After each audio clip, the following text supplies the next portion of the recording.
We went up this year from 14% in poverty to 15%. And that represents roughly 4,800 people in Amherst County. Of that 15%, 21% are children under the age of 18. In addition to that, we've got over 25% of our population receiving benefits, SNAP, welfare, which is pretty huge, pretty large. And then there's that hidden percentage of children that are receiving free lunches in our school systems to the tune of 50%. That's astonishing. That's the numbers that stick in my head from the county and the ones that I use when I talk to different groups. So this idea comes into my head, this thought that you can't let go, that you gotta find out more and research. And so I began to research on my own Daily Bread Parkview missions. Go there, see the people, be a part of it, understand it. So I did that. But then as I prayed, and I said, send me those people. I need to have a planning group to get together and do this. He sent me 11 more people. I wasn't counting, I was just getting them. And I was getting these people.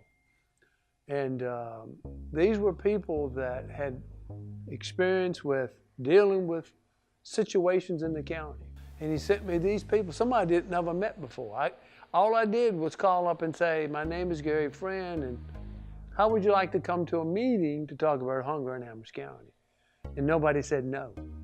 Nobody said no.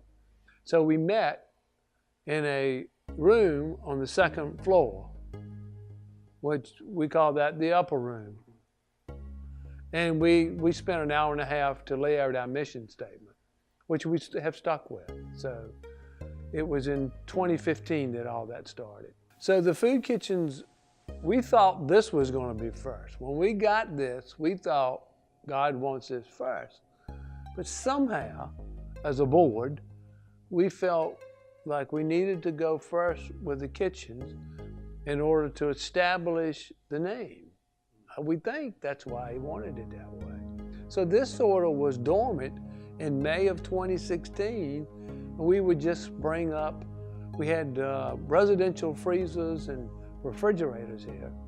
So we'd bring up anything that we had donated and put in those. And it was, no lights here. We only had one light controlled by the guy up front.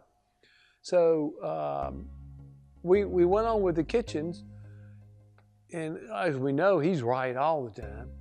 And so as we progressed in the kitchens in 2016, we knew that we needed to do something here. We knew we had to move forward, and things were moving so fast that we said, now's the time. So we did. We started this in December of 2016. One important thing about what we do is we're known as selective shopping. So we don't give you a box. We help you shop. And does that sound familiar to serving in our kitchens? By God, it does.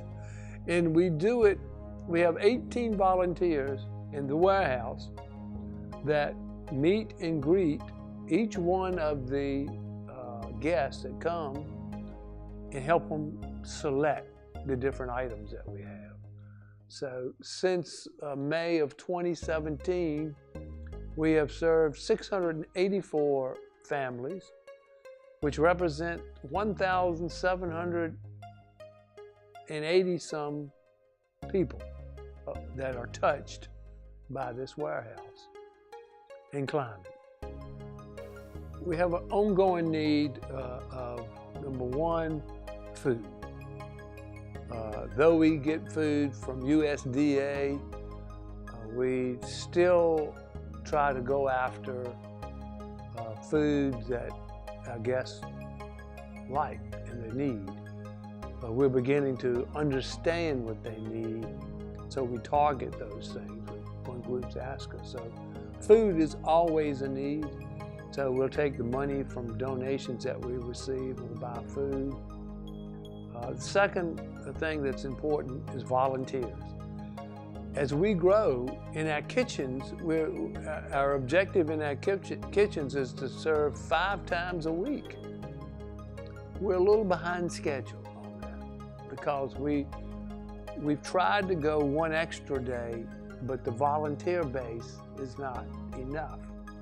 We have roughly 150 volunteers, and we probably need to double that in order to go more days in the kitchen and more days here. The people that are hungry can't get to us. Transportation is an issue. So we're actually looking at, the board is, we talked about it, trying to team up with churches in those rural areas, in those food deserts, as some of my Baptist brethren are talking about with some of their attempts. So we think for the food kitchen, it is to take it to a central spot and feed and give out at that spot. You know, Daily Bread already does that right behind CVS Pharmacy on Tuesdays and Thursdays. So we think that's one approach, and the other approach is to get with the churches and to work through a small church to teach them how we serve so that they can serve in their community, and we'll work with them. We'll work with them. So that's what I see as the most immediate for the food kitchens in the warehouse.